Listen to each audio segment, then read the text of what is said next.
Hey there guys, it's Steve from Gym Hub. I hope you're doing really well. In today's short video, I want to give you 3 ways to keep virtual training interesting.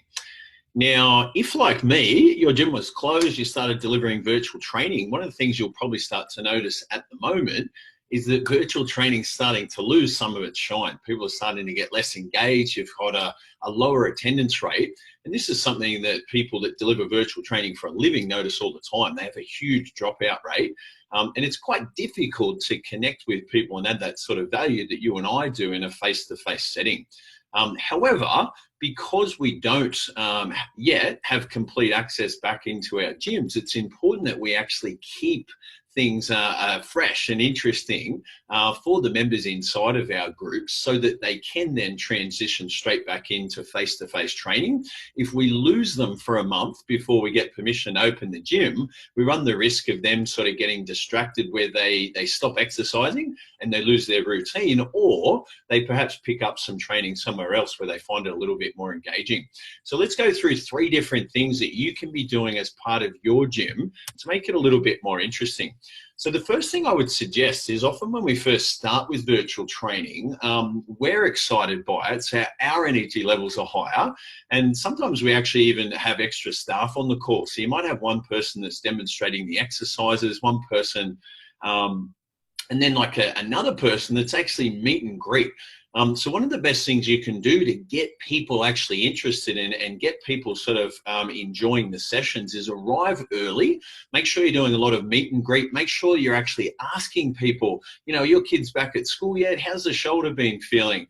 And when you sort of have a connection like that, you're always going to beat those sort of pre-recorded virtual training sessions that maybe a professional does, like Kayla It Signs or something online.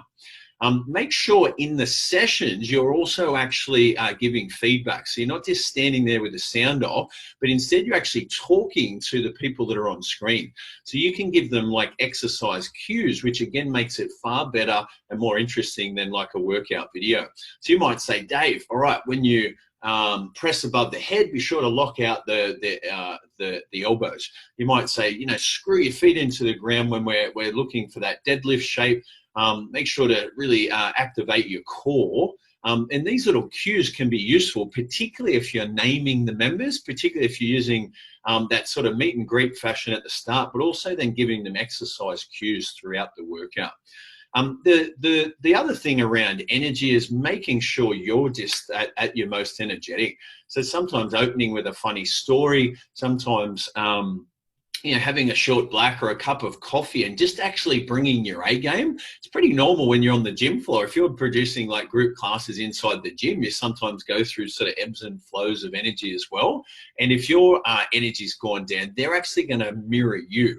So if you're finding at the moment that they're sort of less engaged and they're rocking up a little bit late, or they're not sort of having as much fun, it's often a reflection that you're not having as much fun. So be sure to sort of work on your own state. Be sure to use your pump up music, your short black, and really pump yourself up and make sure your state is on track so that they can sort of bound off your energy.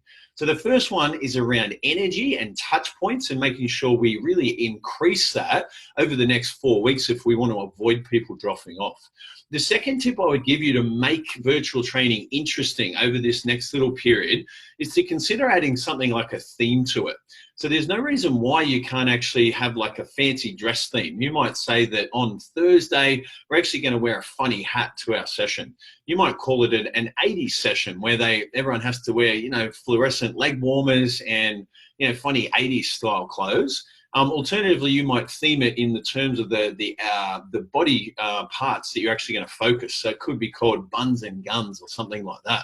And again, it's not a lot, but if you actually start promoting it via SMS, if you go out via Messenger and say, hey, really excited to introduce a new buns and guns workout on Thursday, where we're specifically going to target the arms and make sure we're tightening up those backsides from all the sitting we're doing during COVID.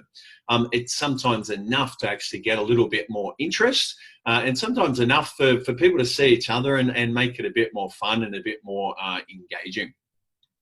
The third tip I would give you to make it engaging is try and add a bit more competition or a bit of a challenge in there. So sometimes when things start getting a little bit boring, one of the things you can do is add a combine week or add like a hell week of some sort. We're actually giving them a challenge. So you might, for example, have a workout today, which is done for time. The first exercise might be burpees. And then what the person has to do is actually record down the total number that they've done. And what you can do if you've got one person delivering the session and demonstrating the exercises and another person hosting and actually giving feedback and trying to interact with the members, the second person can actually get the members yelling out their scores when they finish. So you can say, okay, exercise 1 and done. We've done 2 minutes of burpees. Dave, how many? 26, well done. Sarah, how many? 18, well done. And you're actually writing it down, and that little bit of peer accountability, that little bit of competition is sometimes enough to get people performing at their best, to get a higher intensity of workout, which is hard in virtual training, but it's also something that just stimulates a little bit of interest. Hell week for you could be longer training sessions. You might be doing a back-to-back weights and cardio. It could be Hell week might be a challenge where they actually have to do 7 workouts, 1 a day for 7 days in order to get a t-shirt or something like that. But yeah, by giving them some sort of fitness challenge or some sort of competition, we can also make it fun. So just to recap, really, really normal that virtual training is losing its shine. It's getting a bit boring, not only for the members, but it's getting a bit boring for us as staff. So it's really important that we actually increase the energy and increase the amount of sort of touch points and service.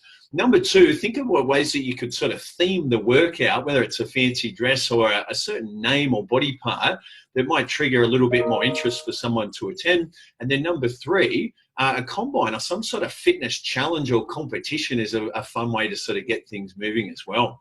So there you have it, 3 different ways to make virtual training more interesting. Again, you don't have to do it forever. You've only got to make it more interesting. You've only got to keep people engaged for the next couple of months until everyone starts to transition back into the gym. Really normal. It's no one's fault that people are starting to lose interest. It's really normal for virtual training, but you have to spice things up a little bit if you're going to get them to hang in there without sort of dropping out and potentially losing them as members overall. I'm Steve from Gym Hub. If you find these tips on growing your fitness business useful, be sure to like the post and to leave a comment below. Thank you.